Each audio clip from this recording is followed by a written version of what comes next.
ব্রহ্মানন্দং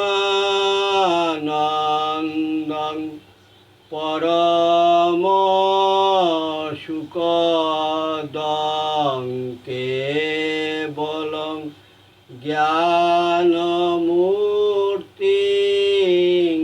দ্বন্দ্বাতীতং গগন সদৃশং তত্তমস্যাদিলস্কম একং নিত্যং বিমলমচলং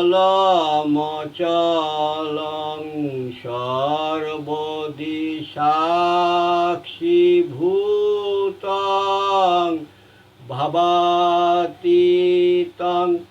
ত্রিগুণরহিতং সদ্গুরুং তং নমামি সদ্গুরুং তং নমামি।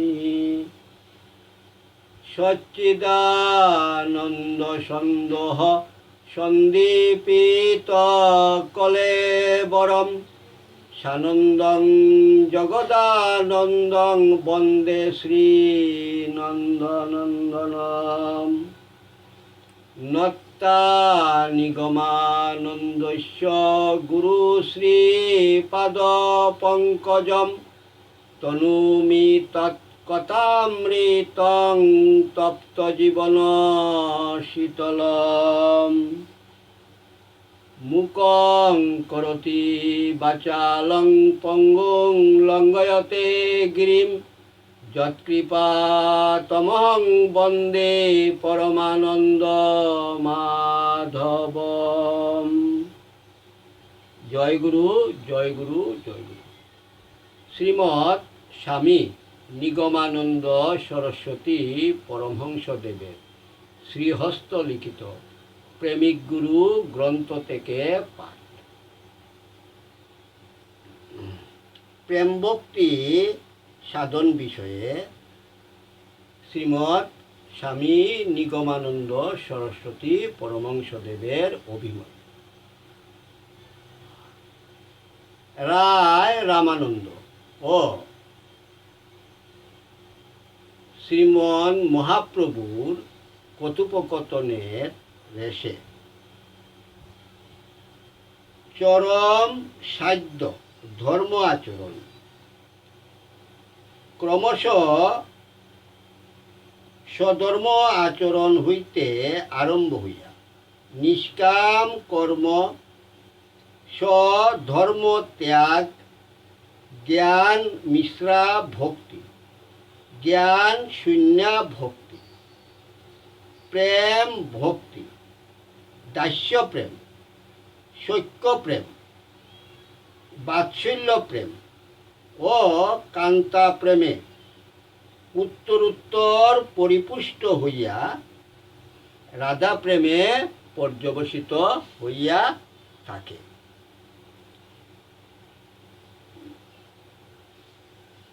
ইহা মন গড়া কথা নয়। প্রেম ভক্তি জগতে শ্রেষ্ঠ মহাজন কর্তৃক ইহা প্রকটিত এবং রাগমার্গের রসিক ভক্ত কর্তৃক কথিত। যাহারা হঠাৎ ভগবত কৃপা লাভ করিয়া প্রেম ভক্তির অধিকারী হইয়া কৃতার্থ হইয়া যান, তাহাদিকের কথা স্বতন্ত্র। সেইরূপ ভাগ্যবান জীব কয়জন আছেন জানি না। সাধারণত আমাদের ন্যায় জীবের অন্তত শ্রী ভগবানের কৃপা আকর্ষণের জন্য নানাবিধ উপায় অবলম্বন করা কর্তব্য। প্রথমত ভক্তি বীজ বপনের উপযুক্ত ক্ষেত্র প্রস্তুত করিতে হইবে। এতদ অর্থে ধর্ম আচরণের ব্যবস্থা। মানব জীবন সংগঠন করিতে হইলে প্রথমেই শিক্ষণীয় বিষয় ডিসিপ্লিন অর্থাৎ শৃঙ্খলা। যে ব্যক্তি প্রথম হইতে কোনো বিধিমার্গে চলে না, তাহাতে ব্যভিচার আসিয়া উপস্থিত হয়।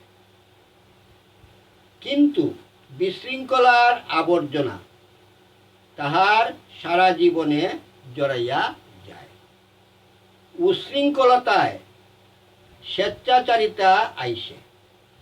স্বেচ্ছাচারিতা মানুষকে ক্রমে ক্রমে অধোগতির পথে টানিয়া লয়। তাই স্বধর্ম আচরণই সাধ্য। কেননা স্বধর্ম আচরণ হইতে চিত্ত শুদ্ধি হইয়া মানবের ভাবভক্তি উদয় হয়। যে যে গুণে জন্মিয়াছে তাহার সেই গুণোচিত কার্য অনুষ্ঠানের নামই স্বধর্ম আচরণ। স্বধর্ম আচরণে সাধকের গুণক্ষয় হইয়া জ্ঞান ভক্তির বিকাশ হয়। কিন্তু কর্ম অনুষ্ঠানে যেরূপ কর্ম ক্ষয় হয়, তদ্রূপ আবার কর্মের গুণ সঞ্চয় হইয়া থাকে। তাই কর্ম অনুষ্ঠানের সঙ্গে কর্মফল ভগবানের সমর্পণ করিবার ব্যবস্থা। এই নিষ্কাম কর্ম অনুষ্ঠান করিয়া বিধিমার্গে চলিলে তাহার অভিমান নষ্ট এবং চিত্ত চাঞ্চল্য দূরীভূত হয়। কাজেই জ্ঞানের বিকাশ হইয়া থাকে। তখন তাহার জীবন বিধিময় এবং কর্ম শ্রী ভগবানে অর্পিত হয়, আর তাহার দ্বারা সমাজ ভঙ্গের আশঙ্কা নাই। এখন স্বতন্ত্রতাই তাহার উন্নতি, আর তাহাকে বিধিমার্গের গণ্ডির ভিতর রাখা কর্তব্য নহে। তাই তাহার স্বধর্ম ত্যাগী ধর্ম। তখন বিশুদ্ধ চিত্তে সাধক শাস্ত্রাদি বিচার দ্বারা নিত্যানিত্য বিবেক দ্বারা জগতের সৃষ্টি কৌশল দ্বারা জ্ঞান আলোচনা করিবে। এই জ্ঞানে যখন ইন্দ্রিয়গ্রাহ্য যাবতীয় বিষয় পরিত্যাগ করিয়া ইহা মূত্রার্থ ফল ত্যাগ ভোগ বিরাগ জন্মিয়া একমাত্র শ্রী ভগবানকে আশ্রয় ও অবলম্বন করিবে, তখন ভগবানের প্রতি যে অনুরাগ বা আসক্তির সঞ্চার হয় তাহাই জ্ঞান মিশ্রা ভক্তি। প্রকৃত ভক্তির ইহাই প্রথম স্তর। এই ভক্তিতে স্তব স্তুতি থাকে, প্রার্থনা মিনতি থাকে, আরাধনা উপাসনা সকলেই থাকে। তাই তাহার নাম সাধন ভক্তি। তৎপরে ক্রমশ সাধকের চিত্ত ভগবানে একাগ্র হয়। ভক্তির কূলে আত্মসমর্পণ করিয়া তাহার স্নিগ্ধ তনুস্পর্শে সংসার কোলাহল ভুলিয়া যখন সমগ্র হৃদয়বৃত্তির সহিত সাধক শ্রী ভগবানে মজে, তখন জ্ঞানের বন্ধন খুলিয়া যায়। জ্ঞান শূন্য হইলে ভক্তি তদ্গতা, স্বার্থ চিন্তা থাকে না, বিচার থাকে না, সুলহা নাই শ্রী ভগবান। জ্ঞান শূন্য বিশুদ্ধা ভক্তির সাধনায় ক্রমশ ভগবানের মহিম জ্ঞান দূরে যায়। অর্থাৎ ভগবান সর্বশক্তিমান, পাপ পুণ্যের দণ্ডদাতা, সৃষ্টি স্থিতি প্রলয়কর্তা প্রভৃতি ঐশ্বর্য জ্ঞান দূরীভূত হইয়া প্রেমের সঞ্চার হয়। তখন সে আমার প্রাণ, আমার প্রাণেরও প্রাণ। এই জ্ঞানে পুত্রের ন্যায়, ভৃত্যের ন্যায় প্রেমপূর্ণ হৃদয়ে ভগবানের সেবা করিতে বাসনা করে। এইখানে রাগ অনুরাগা ভক্তি প্রকৃতপক্ষে ভাব ভক্তিতে পর্যবসিত হয়। ভাবের মোহে বিভোর হইতে পারিলে ভগবান আপনার হন, নিকটে আসেন। সাধনায় দাস্যভাব পুষ্ট হইয়া দাস্যের সংকোচ দূরে যায়। তখন ভগবানে প্রাণের প্রেম সকিত্ব অর্পিত হয়। সৈক্য প্রেমের ক্ষীরধারায় ভগবান পরিতৃপ্তি লাভ করিয়া আনন্দিত ও প্রীত হন। সৈক্যভাবে ভক্ত ও ভগবান এক হইয়া যান। তখন ব্রজের রাখাল বালকের ন্যায় অসংকোচে ভগবানের সহিত খেলা, কাঁধে সরাসরি, একত্রে শয়ন ভোজন, বনপল্লবে ব্যঞ্জন, বন ফুলমালায় বিভূষণ প্রভৃতি করিয়া ভক্ত বিভোর হইয়া যান। তাহার অভাবে চারিদিক শূন্য দেখেন। এই সৈক্যভাব পরিপুষ্ট হইলে বাৎসল্যভাবের সঞ্চার হয়। তখন সাধক ভগবানকে নিজ অপেক্ষাও ক্ষুদ্র বোধ করিয়া থাকেন। ভক্ত নিজে পিতামাতা হইয়া ভগবানকে শিশুপুত্রের ন্যায় আদর যত্ন করিয়া থাকেন। নিজের স্বার্থ ভুলিয়া বাসনা কামনা বিসর্জন দিয়া একমাত্র পুত্রের সেবাই জনক জননীর ধ্যান জ্ঞান। পুত্রের নিকট পিতামাতা কিছু চাহেন না। আপন ভুলিয়া সর্বস্ব দিয়া পুত্রের সুখ স্বাস্থ্যের জন্য ব্যস্ত। এইরূপ ভাব ভগবানে জন্মিলে তাহাকে বাৎসল্য ভাব বলে। নন্দ যশোদার বাৎসল্য ভক্তিতে ভগবান বালক সাজিয়া যশোদার স্তন্যপান নন্দের বাধা মাথায় বহন করিয়াছিলেন। বাৎসল্যভাবের পরিপাক দশায় যখন ভক্ত আত্মহারা হইয়া যান, তাহাকে সমস্ত দেহমন বুদ্ধি ভগবানে সমর্পিত হইয়া যায়। সেই অবস্থাকে কান্তাভাব বলা যায়। স্ত্রী যেমন স্বামীকে ভালোবাসে, সেইরূপ প্রাণ দিয়া যৌবন জীবন দেহবার সমর্পণ করিয়া ভগবানকে ভালোবাসিলে তখন তাহাকে প্রাপ্ত হওয়া যায়। ইহাই সাধ্যের শেষ অবস্থা। ভাব ভক্তির ইহাই উৎকৃষ্ট অবস্থা।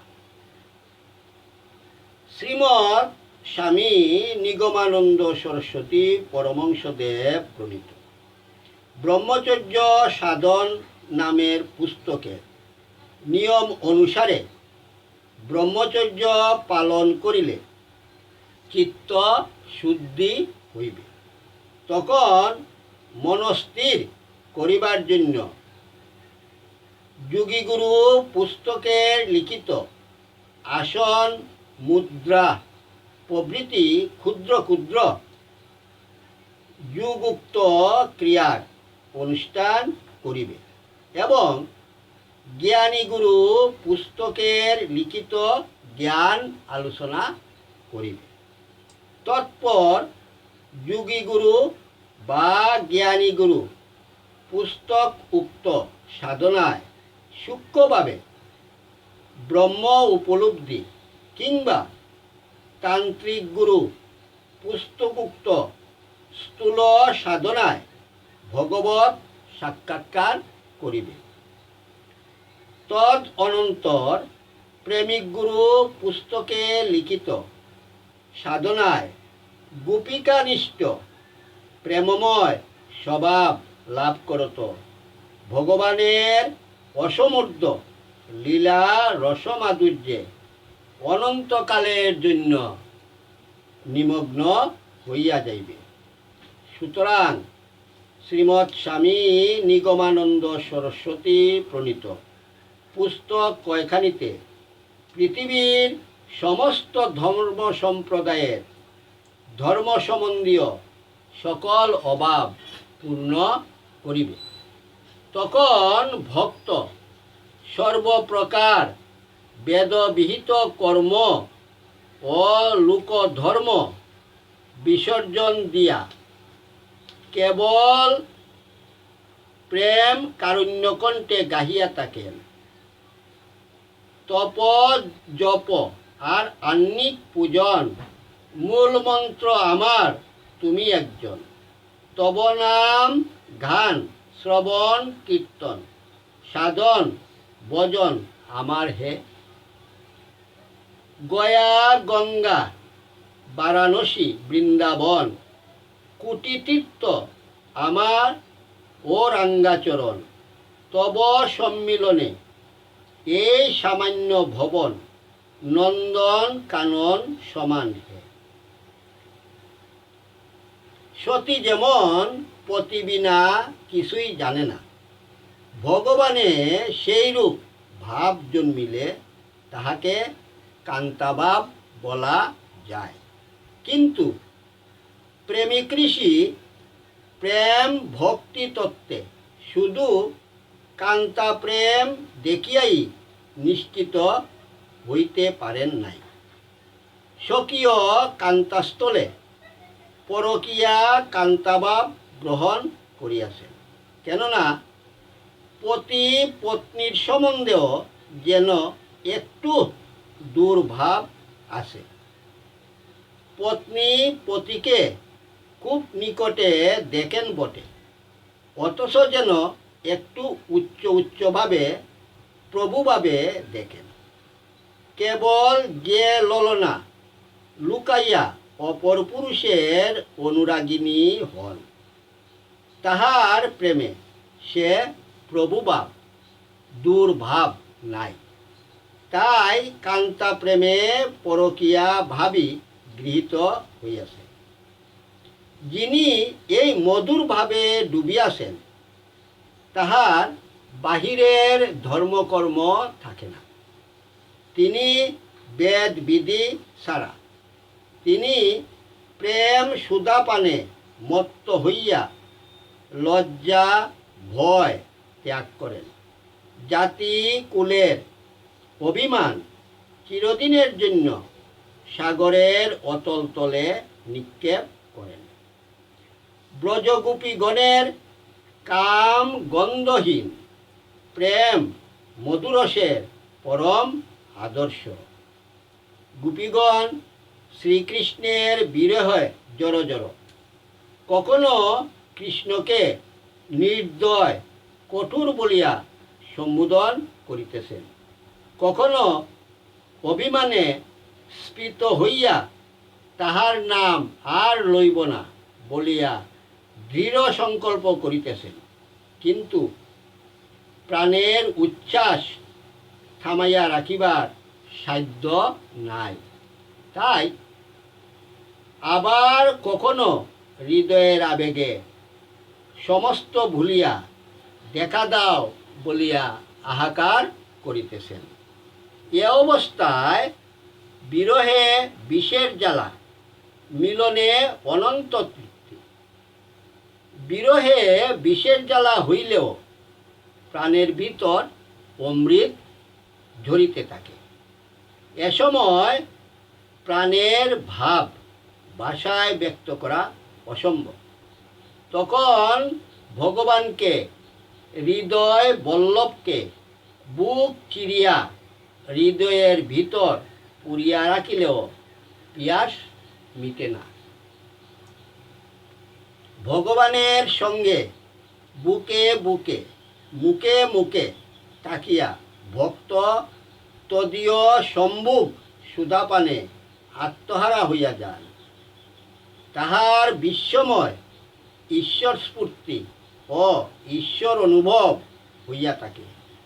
তিনি আপনার অস্তিত্ব সম্পূর্ণরূপে প্রিয়তমের অস্তিত্বে নিমজ্জিত করিয়া ভগবৎ উন্মত্তত্ব প্রাপ্ত হইয়া থাকেন।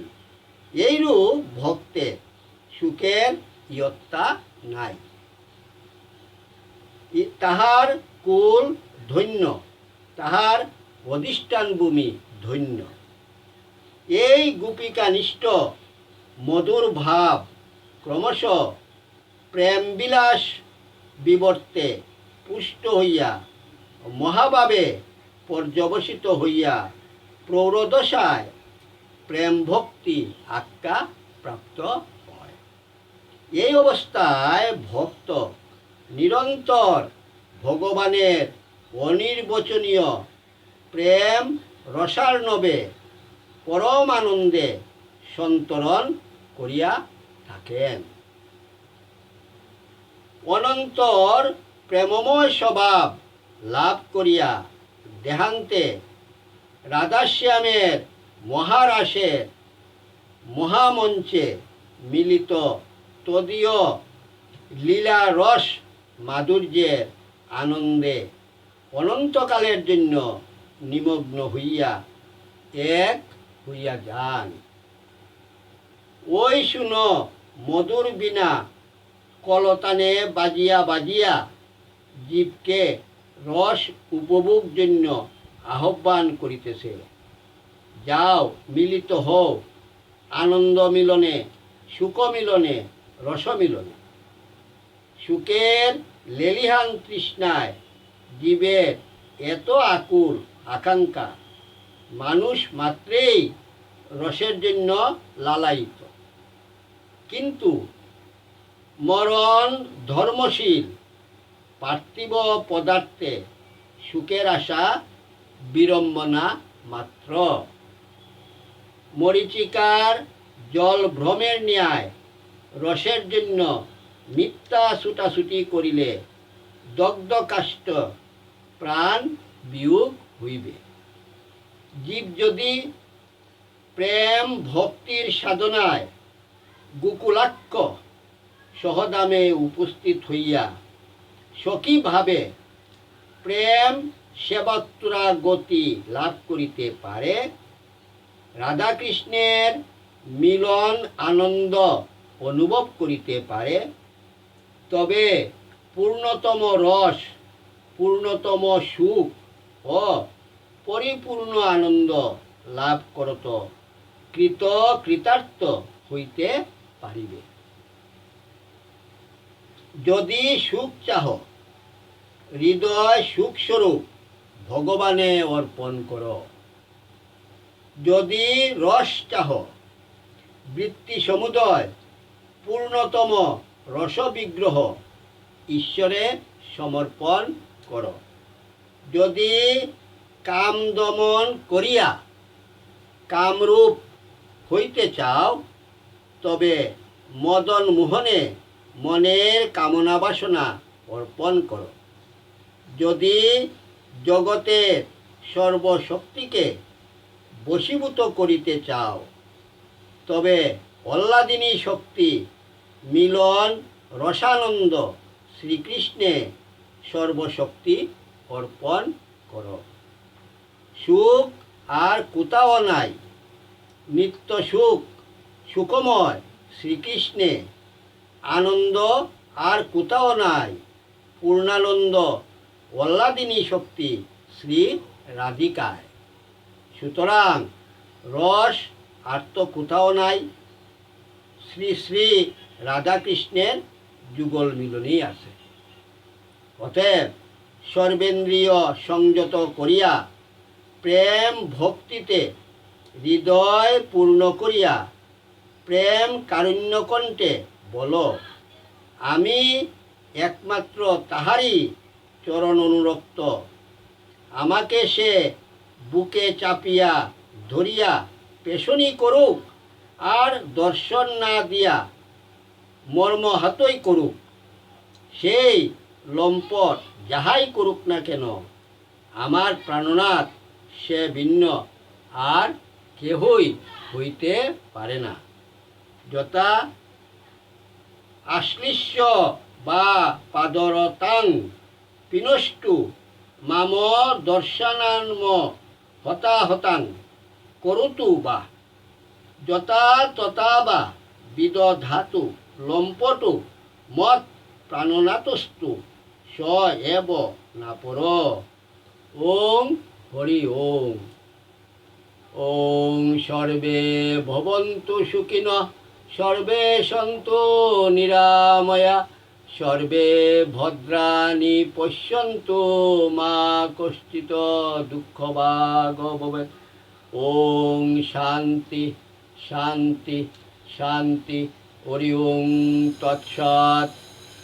যদস্করং পরিভ্রষ্টং মাত্রাহীনং চ যদ্ভবেৎ, তৎসর্বং ক্ষমতাং দেব প্রসীদো পরমেশ্বর। ধ্যানমূলং গুরুর্মূর্তি, পূজামূলং গুরুর্পদম, মন্ত্রমূলং গুরুর্বাক্যং, মোক্ষমূলং গুরুকৃপা। তমেব মাতা চ পিতা তমেব, তমেব বন্ধুশ্চ সখা তমেব, তমেব বিদ্যা দ্রবিণং তমেব, তমেব সর্বং মম দেব দেব। জয় জয় শ্রী গুরু প্রেমানন্দে হরি হরি বল। জয় জয় শ্রী গুরু প্রেমানন্দে হরি হরি বল।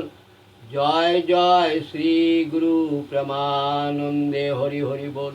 হরি বল হরি বল, হরি হরি বল।